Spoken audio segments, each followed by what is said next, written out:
Hello guys, pag-usapan lang natin si Kyla Estrada at Daniel Padilla. Ayon kasi sa bali-balita, Kyla inuulaan pakakasal kay Daniel Padilla.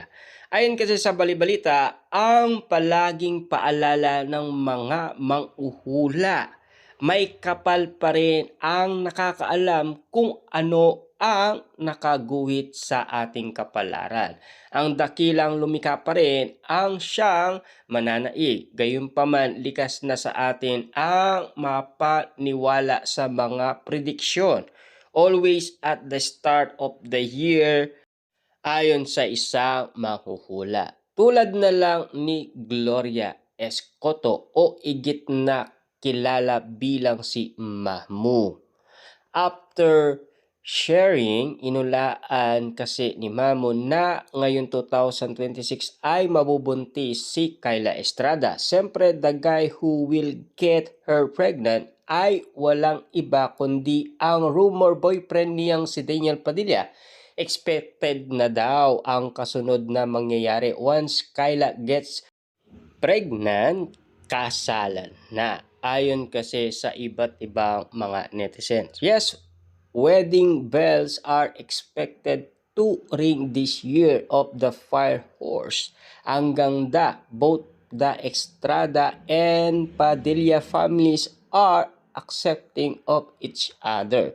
Yan kasi ang mga nakikita ng mga iba't ibang mga tao ayon sa ula ni Mahmo.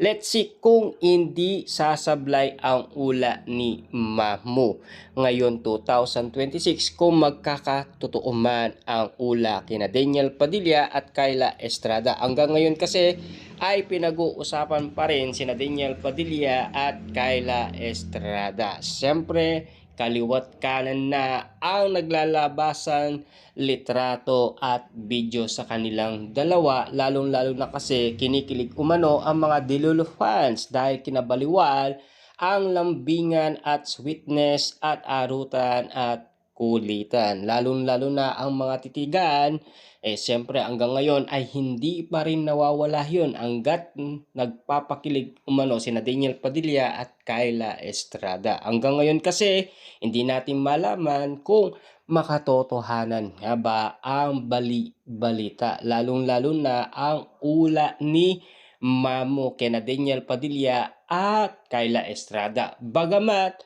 meron tayong napakinggan doon sa ula. Kasi ang pagkakaalam natin kasi, no, si Daniel Padilla at Catherine Bernardo daw, kahit ikasal man yan sa iba, pero ayon sa karagdagan, sila pa rin ang ending. Ibig bang sabihin to, na-realize nila na talagang mahal nila ang isa't isa. Kita nyo naman, no? Last 2025 kasi, nagparamdam ang dalawa.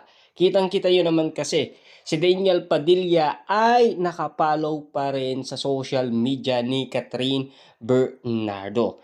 Pero, tulad na lamang ni Andrea Brillantes ay unfollow na si Daniel Padilla kasi nalaman ni Daniel Padilla na meron ng boyfriend si Andrea Brillantes. Grabe nga naman kasi ang mga balita. Kaya nga naman kasi nung simula nag-unfollow si Daniel Padilla, pumutok ang balita na talagang nagkaroon talaga sila ng relationship ni Andrea Brillantes. Hindi niya daw gagawin yon kung sakasakaling walang nangyari ayon sa iba't ibang netizens, ayon sa kanilang paniniwala. Siyempre, prediction nila yon eh. Alam naman natin may kanya-kanyang paniniwala ang iba't ibang mga tao ayon sa kanilang nakikita. Lalong-lalo na kasi matatalas ang mga mata ng iba't ibang mga netizens. Lalong-lalo na ngayon, napapag-usapan sina Daniel Padilla at Kyla Estrada kung sa tingin ba natin magkakatotoo man ang balita na sa pag-amin na nina Daniel Padilla at Kyla Estrada yan. Hanggang ngayon kasi ay nasisilip pa rin at nakikita ang mga lambingan at kulitan nila. Lalong-lalo na ang kanilang arutan.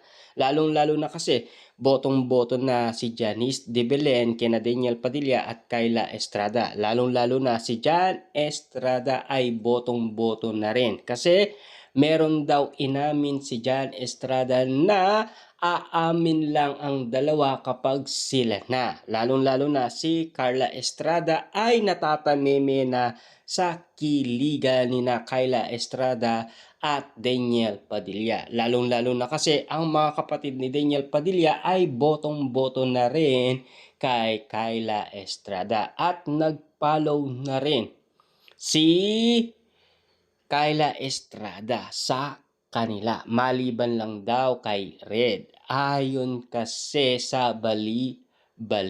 Yun ang mga kapatid ni Daniel Padilla, yung mga iba, di ba? Kasi kitang-kita nyo naman siguro lahat ng mga pangyayaring kumakalat ngayon sa social media, tila kinakabaliwan na ng iba't ibang mga netizens, lalong-lalo na ang mga Dilulo fans ni na Daniel Padilla at Kyla Estrada. Hanggang ngayon kasi ay pinag-uusapan pa rin sila.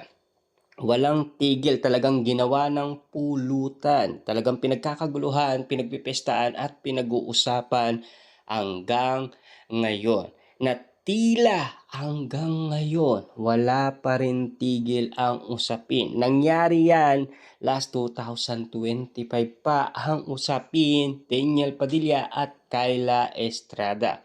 Grabe, pero may kapansin-pansin naman kasi nangyari din last 2024. Kasi meron tayong napansin na tila kahit na nagsushooting si Catherine Bernardo sa Canada, nag-post naman siya ng alaala ni Summer kahit na si Daniel Padilla. Siyempre, nauna lang si Daniel Padilla bago si Catherine Bernardo.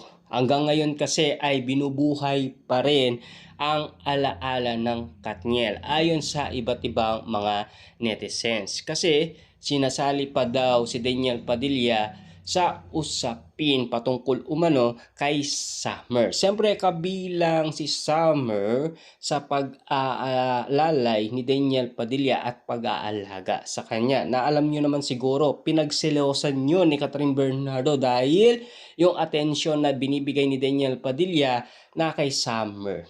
Kaya nainggit at nagselo si Catherine Bernardo, pero unti-unti niya nang natatanggap umano si Summer hanggang sa unti-unti na naging simbolo ng family si Summer ni na Daniel Padilla at Catherine Bernardo. Unti-unti na rin napamahal si Catherine Bernardo kay Summer. Siyempre masakit sa kanilang dalawa na nawala si Summer. Doon na yung time na siguro nawala si Daniel Padilla at hindi na daw nakapunta pa sa bahay ni Catherine Bernardo.